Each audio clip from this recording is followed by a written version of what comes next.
ಎಲ್ಲರಿಗೂ ನಮಸ್ಕಾರ. ಜ್ಯೋತಿ ಕಿರಣ್ ಕ್ರಿಯೇಷನ್ಸ್ಗೆ ಸ್ವಾಗತ. ಇಂದು ನಾವು ತಾಜಾ ಹಣ್ಣುಗಳಿಂದ ಮಾಡುವ ಆರೋಗ್ಯಕರ ಮತ್ತು ರುಚಿಯಾದ ಫ್ರೂಟ್ ಸಲಾಡ್ ತಯಾರಿಸುವ ವಿಧಾನವನ್ನು ನೋಡೋಣ. ಕೇವಲ ಕರಬೂಜ ಮತ್ತು ಮಾವಿನ ಹಣ್ಣುಗಳನ್ನು ಉಪಯೋಗಿಸಿ ಫ್ರೂಟ್ ಸಲಾಡ್ ಮಾಡ್ತಾ ಇದ್ದೀನಿ.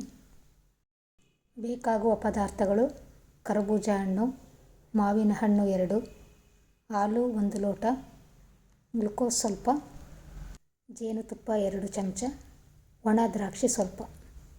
ಮೊದಲು ಒಂದು ಪಾನ್ಗೆ 1 ಲೋಟ ಹಾಲು, ಸ್ವಲ್ಪ ಗ್ಲುಕೋಸನ್ನು ಸೇರಿಸಿ ಅರ್ಧ ಲೋಟ ಆಗುವಂತೆ ಚೆನ್ನಾಗಿ ಕುದಿಸಿ. ಕೆನೆ ಬರುತ್ತೆ, ಆದರೆ ತೆಗಿಬೇಡಿ.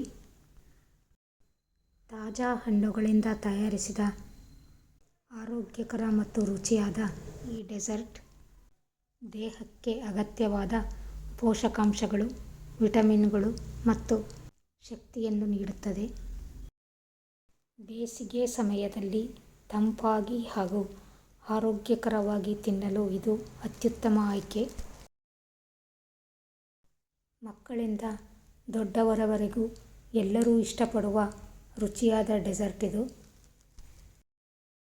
ಕರಬೂಜ ಹಣ್ಣನ್ನು 2 ಹೋಳುಗಳಾಗಿ ಕತ್ತರಿಸಿ ಅರ್ಧ ಭಾಗ ತೆಗೆದುಕೊಂಡು ಅದರ ಬೀಜವನ್ನು ಹೊರತೆಗೆದು ಚಿಕ್ಕ ಚಿಕ್ಕ ತುಂಡುಗಳಾಗಿ ಕತ್ತರಿಸಿಟ್ಕೊಂಡಿದ್ದೀನಿ. ಅದೇ ರೀತಿ ಮಾವಿನ ಹಣ್ಣಿನ ತಿರುಳನ್ನು ಬೇರ್ಪಡಿಸಿ ಚಿಕ್ಕ ಚಿಕ್ಕ ಹೋಳುಗಳನ್ನಾಗಿ ಕತ್ತರಿಸಿಟ್ಕೊಂಡಿದ್ದೀನಿ.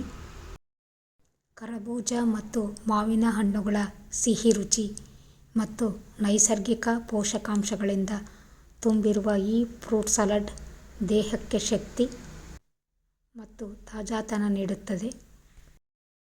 ಬೇಸಿಗೆಯಲ್ಲಿ ತಂಪಾಗಿ ತಿನ್ನಲು ಹಾಗೂ ಆರೋಗ್ಯಕರ ಜೀವನ ಶೈಲಿಗೆ ಇದು ಅತ್ಯುತ್ತಮ ಆಯ್ಕೆಯಾಗಿದೆ.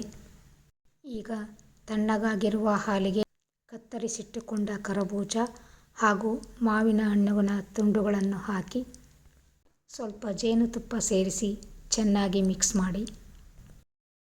ವಿಟಮಿನ್, ಫೈಬರ್ ಮತ್ತು ನೈಸರ್ಗಿಕ ಸಿಹಿತನದಿಂದ ತುಂಬಿರುವ ಈ ಡೆಸರ್ಟ್ ಆರೋಗ್ಯಕ್ಕೆ ತುಂಬ ಒಳ್ಳೆಯದು. ಮಾವಿನ ಹಣ್ಣಿನಲ್ಲಿ ವಿಟಮಿನ್ ಎ ಮತ್ತು ಸಿ ಸಮೃದ್ಧವಾಗಿದ್ದು ಕಣ್ಣುಗಳ ಆರೋಗ್ಯಕ್ಕೆ ಸಹಕಾರಿ, ಜೀರ್ಣಕ್ರಿಯೆಯನ್ನು ಸುಧಾರಿಸುತ್ತೆ, ದೇಹದ ರೋಗನಿರೋಧಕ ಶಕ್ತಿಯನ್ನು ಹೆಚ್ಚಿಸುತ್ತದೆ.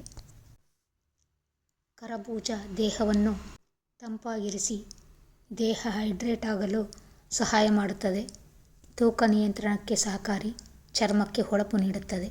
ಈಗ ಈ ಡೆಸರ್ಟ್ಗೆ ಒಣ ದ್ರಾಕ್ಷಿಗಳಿಂದ ಅಲಂಕರಿಸಿ. ಮನೆಯಲ್ಲಿಯೇ ತಯಾರಿಸಿ ರುಚಿ ನೋಡಿ. Thank you.